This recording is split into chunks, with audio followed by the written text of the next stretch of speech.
It was a dark, stormy night in Memphis, and lightning split the sky like a crack in the heavens. The rain pounded against the windows of Graceland, the iconic mansion that once belonged to the king of rock and roll, Elvis Presley. Inside, a group of elite collectors gathered, their eyes fixed on a small, unassuming box on the table. The air was thick with anticipation, and whispered rumors swirled like the wind outside. "Ladies and gentlemen," said a man in a tailored suit, his voice barely audible over the storm. "We are about to witness history. This box contains something that has never been seen before, something that could change the world of Elvis Collectibles forever." He opened the box, and a gasp rippled through the room. Inside lay a simple, worn-out wallet, but it wasn't just any wallet. It was Elvis Presley's wallet, the one he carried in his pocket on the night he died. The collectors leaned in, their eyes widening as they saw the faded leather, the old receipts, and the small, crumpled photograph of his daughter, Lisa Marie. "This is the real deal," the man in the suit continued, his voice trembling with excitement. "Graceland Authenticated has verified it. This is a piece of history." The room buzzed with the sound of cameras clicking and phones buzzing. The news spread like wildfire, and within minutes the world knew. Graceland had struck gold, but that was just the beginning. Graceland Authenticated, the new division of Graceland, was on a mission to tidy up the chaotic world of Elvis Collectibles. For years, the market had been a wild, unregulated jungle, where fakes and forgeries thrived. But now, with Graceland's stamp of approval, collectors had a place to hang their hats and know that what they were buying was genuine. All the great collectors, dispersed worldwide, will have a place to hang their hats, and with an institution that appreciates them, said a collector named Rob, his voice filled with reverence. Graceland will know them all. Having access to well-heeled people who are interested in the product you are selling is a valuable commodity, and this model would seem to accomplish that. Graceland's involvement was more than just a stamp of authenticity. It was a revolution in the world of Elvis memorabilia. Through the company Auction a Circle, Graceland not only identified genuine Elvis items but organized their sale. The auctions were packed with international collectors, bidding up prices marked in the thousands of dollars. Even Elvis's driving license, once a simple piece of paper, had fetched $11,000 in 2014. But not all Elvis collectibles were created equal. The most prized items were those that Elvis himself had owned and handled. These were the relics that collectors dreamed of, the ones that could fetch astronomical prices. Next in value were the rare, commercially produced items books, vinyl discs, and show tickets that were few and far between. Then came the souvenirs with historical interest, things associated with Elvis's life and times. And finally, at the bottom of the pecking order, were the new mass-produced items that could be bought online or at Graceland. The market was bustling, and not just at Graceland. Collectors' fairs and online platforms like eBay were thriving. Robert Alanis, a film producer and avid Elvis collector, had been in the game since the 1960s. He remembered the thrill of discovering rare Elvis records in secondhand stores, the excitement of finding something no one else had, but the world had changed. With the rise of the internet, the thrill of the hunt had faded. Collectors no longer needed to travel to fairs and shops. They could find what they wanted with a few clicks.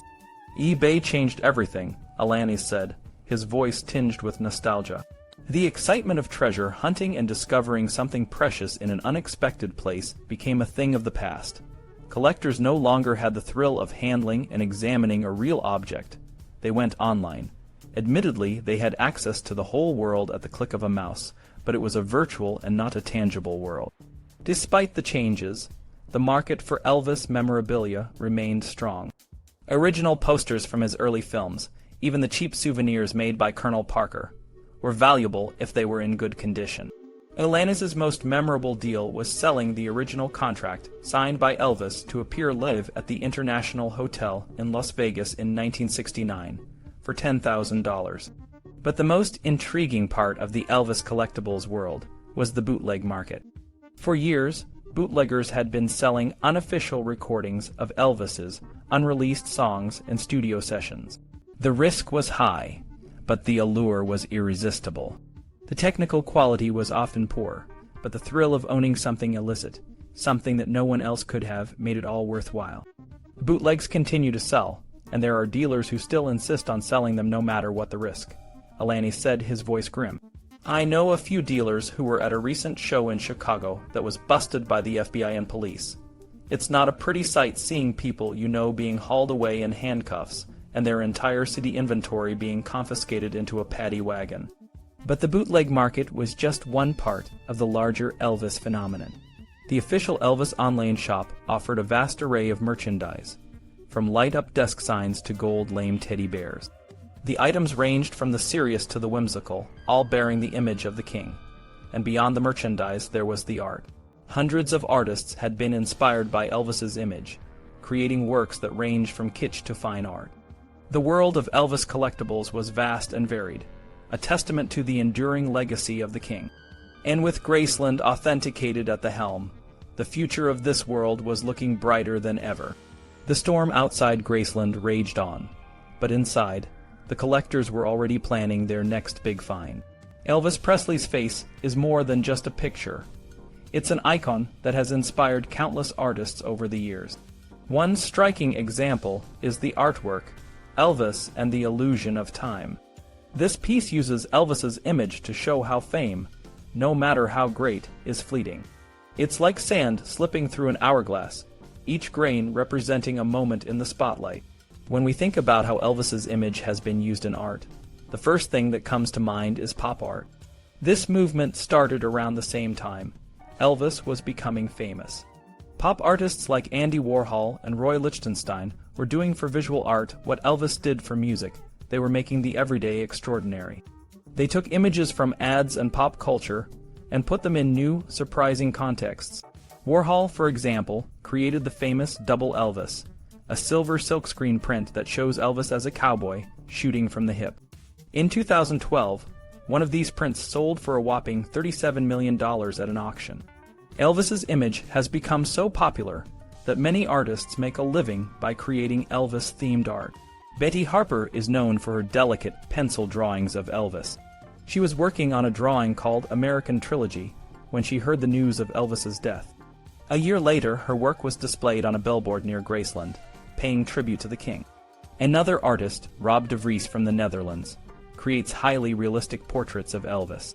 His Elvis 24 project features 24 oil paintings, each one showing Elvis during a different year of his 24-year career.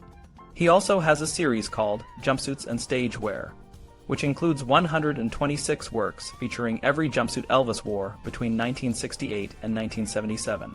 Thomas Kincaid, known as America's most collected artist, doesn't focus on Elvis himself, but on Graceland, Elvis's home.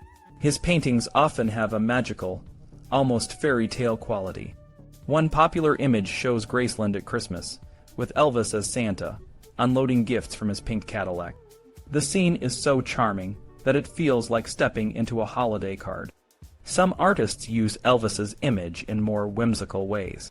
Naoki Mitsus, a Japanese artist, creates colorful, cartoony images of Elvis. He was inspired by a tragic story of a teenage girl who took her own life after Elvis died, believing she had nothing left to live for. This powerful story shows just how much Elvis meant to his fans. Elvis's image has also found its way into folk art. Folk art is often created by ordinary people without formal training, and it can be deeply personal. For example, some Mexican folk artists incorporate Elvis into their Day of the Dead celebrations, placing his face on skeletal figures or using him as a mask. In North America and Western Europe, Elvis costumes have become popular during Halloween, blending with the spooks and ghouls. People even carve Elvis's face into pumpkins, creating a unique twist on the traditional jack-o'-lantern. Folk art inspired by Elvis often has a spiritual or emotional meaning. Some pieces are made as gifts or left as offerings at Graceland, while others are part of personal shrines. These works can be simple but carry deep significance, often reflecting the artist's feelings about Elvis. One of the most common forms of Elvis folk art is the black velvet painting. These were once popular at flea markets and roadside stands, often coming from Central American workshops where they were hand-painted in bulk. While they were once targeted for being too kitschy, they are now making a comeback. Elvis has also become a popular subject for tattoos. Some fans have large-scale portraits inked onto their bodies, while others opt for smaller designs like the TCB lightning bolt or a heart with Elvis written across it. Some tattoos mix Elvis with religious imagery, showing him in biblical scenes or even as a crucified figure, which can be controversial. Elvis's image has even found its way into literature and poetry. Kirsty MacColl's song, "There's a Guy Works Down the Chip Shop, Swears He's Elvis," is a well-known example of how Elvis has become a part of modern language and thought. Many books and poems have been written about Elvis, some of which take his life and legacy in unexpected directions. For example, Crystal Barber created a modern Pieta, showing Elvis's mother, Gladys, cradling his lifeless body. Elvis has also appeared in comic books, a medium he loved himself. Rich Koslowski's graphic novel, The King, features an Elvis impersonator who becomes a god, while The Elvis Presley Experience by Herb Shapiro and Patrick McRae places Elvis in the afterlife, where he reflects on his life. Elvis's influence continues to inspire artists in many forms, from high art to folk art, from tattoos to comic books. His image and legacy have become a part of our cultural fabric, a symbol of both the highs and lows of fame and the enduring power of music and art. The body in the casket just didn't look right to some people, including Elvis's own cousin Gene Smith. In a TV interview, Gene said, "I just didn't believe it was him." This wasn't the only strange thing about Elvis's death. A handwriting expert claimed that the writing on Elvis's death certificate matched Elvis's own handwriting. But why would Elvis, if he was faking his death, write his own death certificate? Some people thought it was a clue he left behind to show his fans he was still alive. Another clue, some say, was the misspelling of Elvis's name on his grave. In the meditation garden at Graceland, his tombstone reads Elvis Aaron Presley, but Elvis always wrote his middle name as Aaron on official documents like his army papers and marriage certificate. However, his birth certificate, shown at an exhibit in London, actually spelled his middle name with two A's.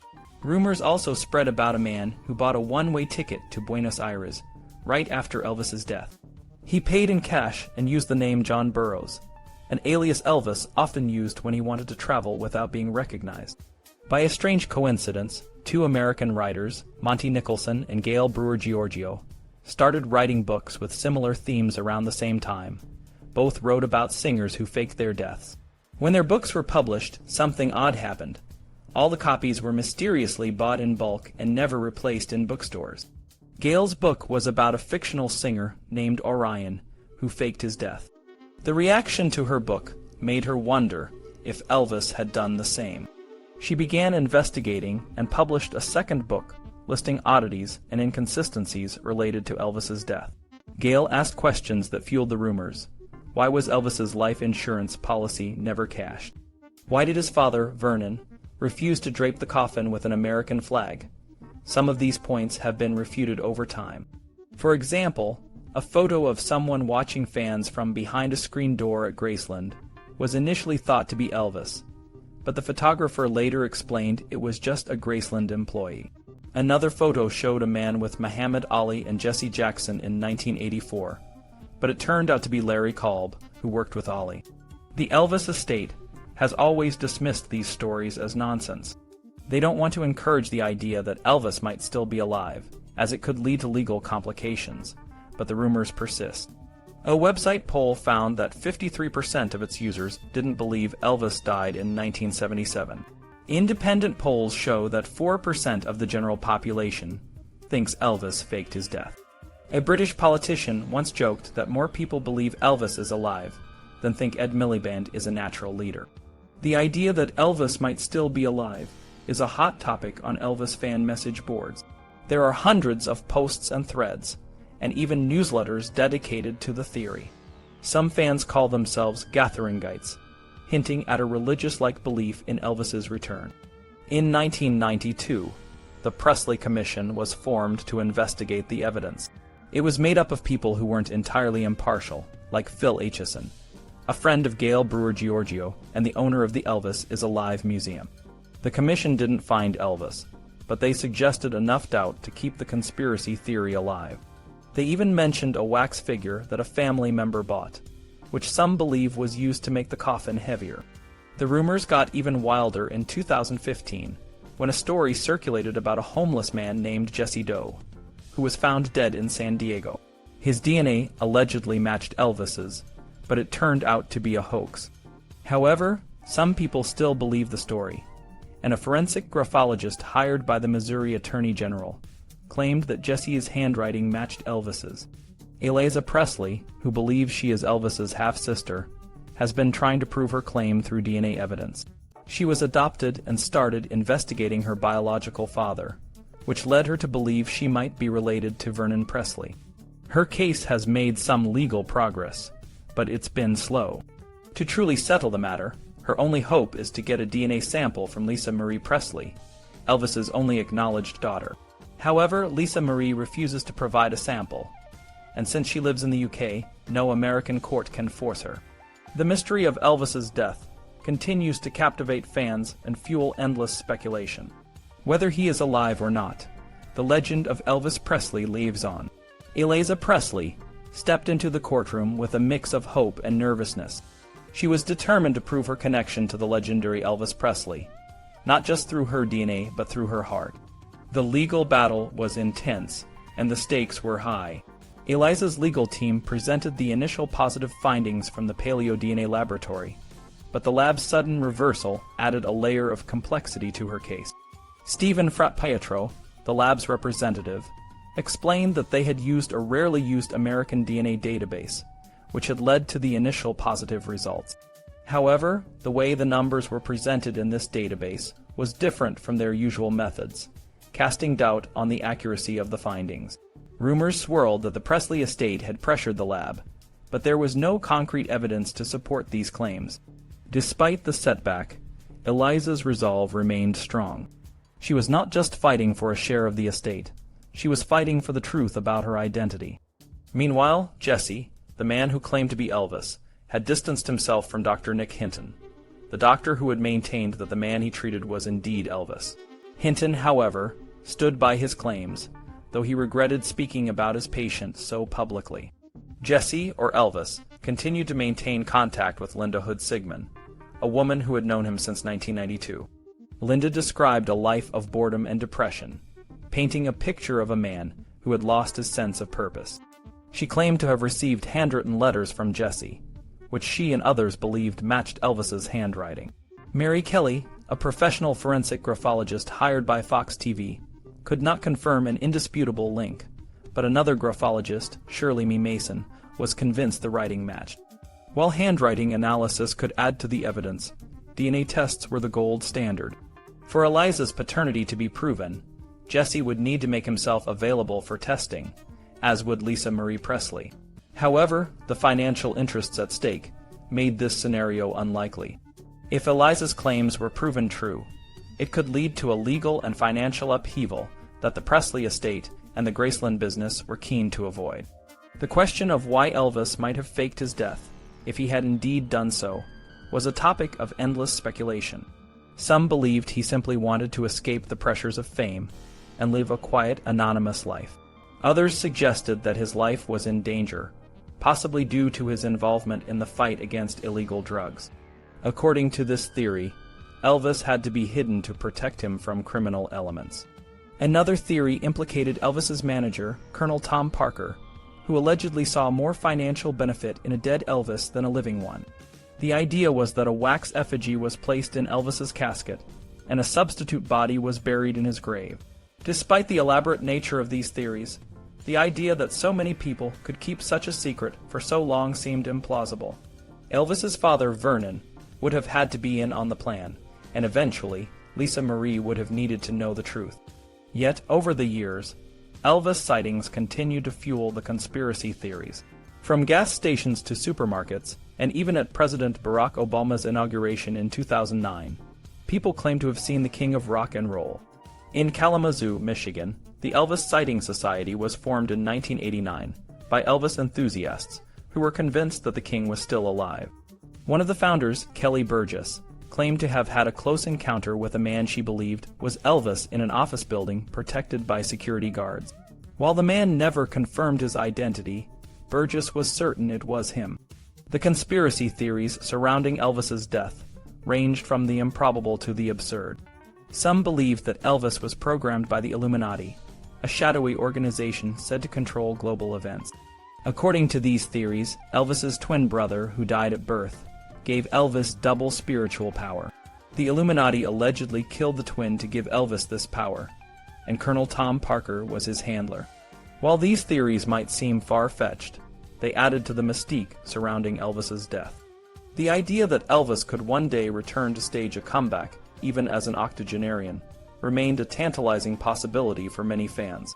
However, the reality was that any such comeback was highly unlikely. Instead, fans looked forward to the launch of a lifelike performing hologram of Elvis, which was in development. The possibility of cloning Elvis also captured the imagination. A collector of Elvis memorabilia claimed to have a sample of the singer's hair and a piece of human tissue, which could potentially be used for cloning. However, the procedure was still in the realm of science fiction, and the risks involved were significant. Dr. Dan Goldovitz, a biotechnology expert, confirmed that while cloning was theoretically possible, there was a high risk of genetic abnormalities. Despite the lack of scientific feasibility, several individuals claimed to be Elvis's children. John Smith, a country singer from Arizona, claimed he had DNA evidence proving his paternity, but his claims were met with skepticism. Another claimant, Philip Stanek, changed his name to Elvis Presley Jr. and opened an Elvis museum. He claimed his mother was an actress who was forced to give him up for adoption, with Colonel Parker arranging the adoption to protect Elvis's reputation. Desiree Presley, the daughter of Lucy DeBarban, claimed that her mother had a long-term affair with Elvis and that he was her father. Lucy's book detailed her relationship with Elvis, but her claims were dismissed by members of Elvis's inner circle. Deborah Presley also claimed to be Elvis's firstborn, born to a teenage mother who later confirmed the truth on her deathbed. Timothy James Farrell, another alleged son, claimed his mother had a one-night stand with Elvis in 1954. Rebecca Holland, his mother, repeated the story before her death, but Timothy's resemblance to Elvis was more in his voice than his appearance. The mystery of Elvis's death and the claims of his paternity continued to captivate the public imagination. For Eliza Presley and others, the search for the truth was a deeply personal journey, one that intertwined with the legend of the King of Rock and Roll. One of the strangest stories about Elvis Presley involves a woman from Sweden named Lisa Johansson. She claims to be the real Lisa Marie Presley, the legitimate heir to Elvis's estate. According to her, when her father died, she was sent to Sweden for her safety because people were afraid she might be kidnapped. She says that the woman everyone knows as Lisa Marie Presley is actually an imposter. Lisa Johansson took her claims to court, filing a $130 million lawsuit against the Presley estate. She alleged that the family was trying to intimidate her and spread lies about her. She even said that she went to Graceland by invitation, but the estate's lawyers sent her a harsh letter, warning her to stop making false claims. Undeterred, Johansson filed her own lawsuit in Tennessee federal court, accusing the Presley family of harassment and trying to silence her. The Presley estate's attorney described Johansson's behavior as outlandish, bizarre, and fraudulent. He mentioned a 1992 incident where Johansson impersonated Lisa Marie Presley, entered a private room at Graceland, and stole items before fleeing when a security alarm went off. But Johansson isn't the only one claiming to be Elvis's child. Others, like Joshua Lee Presley, Ernest John Young, also known as Jason Presley, and twins Jenny and Judy Carroll, also believe Elvis is their father. They are so convinced that they plan to name their sons Elvis if they ever have them. However, no definitive scientific evidence has ever been tested in court to prove these claims. Some of the supposed offspring do resemble Elvis, but is it just a coincidence? Elvis was known for his many romantic relationships, both while married to Priscilla and after their divorce. This makes it possible that he could have fathered children outside his marriage. Some of the claimants might have noticed a resemblance and started imagining what could have been. For example, Deborah Presley never considered Elvis might be her father until someone pointed out how much she looked like him. Despite all the claims, one thing is certain. Elvis had one undisputed legitimate heir, Lisa Marie Presley, who is now a very wealthy woman. After Elvis's death, some fans began to believe in his return. According to one legend, Elvis told his close friends, "I'll return in spirit. I have special powers, and if there is a way, I'll find it." Elvis was interested in spirituality and believed in a group of spiritual masters called the White Brotherhood. He felt a connection to them and believed he was chosen to be a modern-day savior. This idea didn't die with Elvis. Some fans still believe he has returned in spirit. They say he reveals himself in photographs, cloud formations, and even through supernatural events. For example, an Elvis record reportedly melted on the day of his death, and an Elvis picture fell off the wall in a fan's home. There are stories of Elvis statuettes breaking, and a clock owned by 2 British fans shattering. The fans later discovered that the clock incident coincided with the death of one of Elvis's favorite horses, which they believed had to mean something. Elvis became a celebrity in an age where famous people are often treated like gods. When a celebrity dies young, strange things can happen. Elvis's death in the bathroom at Graceland became a subject of fascination and debate. After his death, control over his legacy was lost. His image and legacy are now public property, and anyone can claim a piece of him. Elvis is the ultimate measure of fame. Aspiring stars know they will never reach his level, but even a taste of his fame is enough. Elvis is a global icon, instantly recognizable, and a source of companionship for millions. He is often compared to Jesus, and some fans see him as a religious figure. Celebrity is a double-edged sword. It brings fame and fortune, but also scrutiny and loss of privacy. Elvis's life and death have taken on a life of their own, shaped by fans and followers. Some celebrities achieve greater fame after death, especially if they die young. Elvis's death at 42, and the way he died added to the myth. Fans could choose which Elvis to remember, the young singer or the Vegas star. The myth of Elvis has grown over the years, following a classic pattern. Stories about him are passed down, repeated, and sometimes embellished. Elvis Week in August and his birthday celebrations in January are major events, and local Elvis festivals have become annual tradition. Fans have their own rituals and ways of honoring him. At the start of his career, Elvis was a revolutionary. His music and style challenged old norms and appealed to the younger generation. For many, hearing Elvis for the first time was like discovering a new world. Even today, Elvis's impact can be felt, and his legend continues to grow. The 1950s were a time of change, especially in the world of music. Before Elvis Presley, the pop scene was dominated by crooners like Frank Sinatra and Bing Crosby. These artists were known for their smooth, romantic tunes that appealed to a broad audience. Their songs were about love, but it was a sanitized, almost idealized version of love. When Elvis burst onto the scene, everything changed. Elvis exuded raw energy and sex appeal. His performances were electrifying, and his music was a mix of rock and roll, rhythm and blues, and country. He wasn't just singing about love. He was singing about desire, passion, and rebellion. His style created a deep, personal connection with his listeners. It wasn't the kind of fake intimacy that the crooners offered. It was real, edgy, and intense. Elvis made his listeners feel like they were part of something bigger, something dangerous and exciting. For young women, Elvis was the ultimate fantasy boyfriend. He was charming, rebellious, and a bit dangerous. For young men, he was a role model, someone who defied the norms and lived life on his own terms. But as time passed, Elvis grew up, and so did his audience. The wild, rebellious Elvis of the early years became a more polished, mainstream performer. He broadened his appeal, making more money and becoming a showbiz sensation. However, this also meant that his music started to lose some of its edge.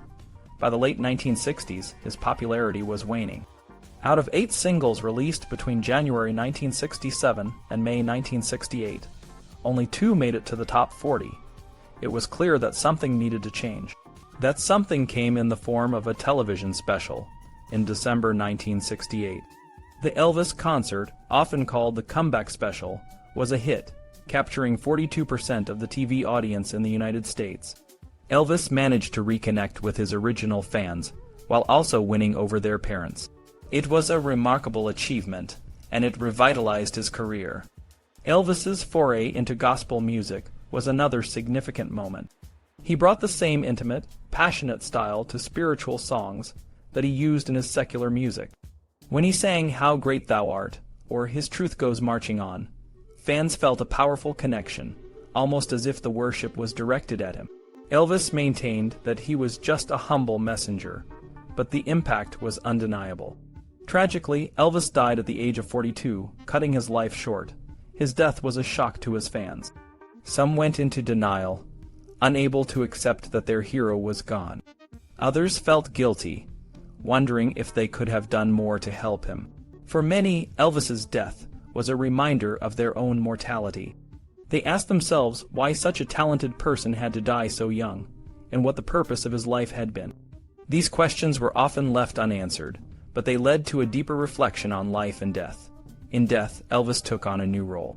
He became a kind of intermediary between the living and the dead. Fans felt that their connection to Elvis remained unbroken, as it was always more about an ideal than a physical presence. This ideal survived his passing, allowing fans to continue feeling close to him. For younger generations who never knew Elvis in life, he exists as a legend. They discover his music through recordings, films, and photographs. The technology of the modern age has even enhanced the sound, making it feel fresh and contemporary. New fans are captivated by Elvis's charisma and intimacy, just as the original fans were. They learn about his humble beginnings, his rise to stardom, and his unique talent. Some even believe that Elvis had a supernatural quality, a messianic destiny. Elvis fans have a variety of ways to celebrate their love for him. They can attend concerts by tribute artists, visit places like Graceland and Tupelo, and see the things he owned. Some fans keep their love for Elvis private, while others join fan clubs and meetups. These gatherings provide a sense of community and support, similar to the fellowship found in religious settings. One example of this is the Elvis Memorial in Auckland, New Zealand. Fans raised money and went through official channels to erect a granite memorial showing Elvis dancing. It included a giant guitar shape and a gold record. The memorial was a source of pride for the fans, but it was later damaged by vandals. This raises the question of why someone would target such a memorial. Was it random vandalism, or did it have something to do with Elvis? Despite the positive aspects of the Elvis world, there is a darker side. Some fans become obsessed with his death, creating macabre art and even fantasizing about disturbing acts. This subculture pushes the boundaries of social taste and can be self-destructive. Elvis's films, particularly Jailhouse Rock, are often considered less substantial than his music. However, the soundtracks from these films have provided hits that have been remixed and re-released for modern audiences. Elvis's lasting appeal is not just about his music, it's about him as a person. He was a flawed human being, but his humanity resonates with each new generation. Fans see in Elvis a reflection of their own potential and purpose. They find meaning and joy in their relationship with him and their fellow fans. In a secular age, where traditional religion may not provide all the answers, Elvis offers a way to explore the deeper mysteries of life. Through him, fans discover a sense of community, purpose, and spiritual fulfillment. Elvis, the king of rock and roll, is more than just a music icon. He's a cultural phenomenon. Even decades after his death, his influence continues to grow, especially through new technologies that promise to bring him closer to fans in ways never before possible. Imagine being able to book a life-size, lifelike virtual Elvis for your birthday party, just like hiring an Elvis lookalike today. This virtual Elvis could talk, sing, and even take song requests, all while looking and sounding exactly like the real thing. But there's a catch. This virtual Elvis would be insubstantial. You wouldn't be able to touch him or physically interact with him. No kisses, no handing out scarves. However, technology is advancing at an incredible pace. Scientists at the University of Sussex in the UK are working on a haptic device that can create sensations like falling rain, a breeze, and even the feeling of holding a solid object. Imagine a bodysuit with sensors that could simulate a whole range of Elvis encounters, making you feel like you're really there with him. This raises some interesting questions. If fans can feel Elvis caressing or kissing them, where might this lead? What are the ethical and moral implications of creating such a realistic virtual experience? These are complex issues that society will need to grapple as technology continues to evolve. For now, tangible Elvises come in the form of tribute artists. These performers have created their own genre of entertainment, and they will likely continue to be popular until virtual Elvises become widely available and affordable. But even then, tribute artists might still have a place in the hearts of fans. After all, there's something special about seeing a real person perform on stage. Developing cutting-edge entertainment technology is incredibly expensive. It requires the expertise and resources of major multinational companies like Apple or Microsoft. These companies will only invest in such projects if they see a profit. They need to know there's a market for their new gadgets, and Elvis, being one of the biggest stars in history, is a safe bet. His brand is legally recognized and protected, backed by substantial investments. Elvis has a unique ability to adapt to every new technology. He's already been repackaged and remarketed in countless ways, from vinyl records to DVD and streaming services. In the future, he will likely be at the forefront of commercial innovation, thanks to the efforts of investors and the resources they bring to the table. Elvis transcends fashion. He's a cultural icon who evolves and updates with each generation. Fans can confidently declare, "The king is dead, long live the king." Because, in a sense, Elvis will always be alive, adapting to new technologies and continuing to inspire and entertain people for decades to come. The story of Elvis Presley is a fascinating journey through the life of a man who not only changed the music industry, but also became a cultural icon.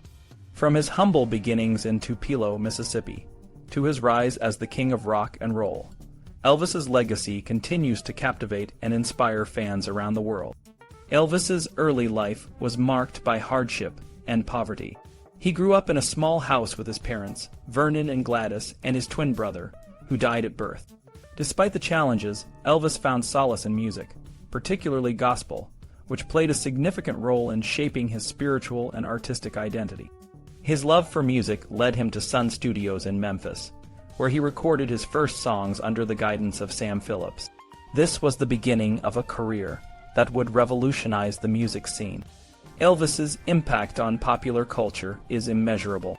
His performances on stage and in films like Love Me Tender and Jailhouse Rock not only entertained but also challenged societal norms. His blend of rock and roll, country, and gospel music appealed to a wide audience, making him a global sensation. However, his success came with its own set of challenges, including the controversial management of Call, Tom Parker, and the pressures of fame. Graceland, Elvis's home in Memphis, became a place of pilgrimage for fans after his death in 1977. The mansion, with its iconic jungle room and meditation garden, offers a glimpse into the private world of the king. Today, Graceland is not just a museum, but a thriving destination that celebrates Elvis's life and legacy. From the annual Elvis Week to the Elvis-themed weddings, fans from all over the world continue to flock to this hallowed ground. Elvis's influence extends beyond music and entertainment. For many, he is a symbol of hope and inspiration.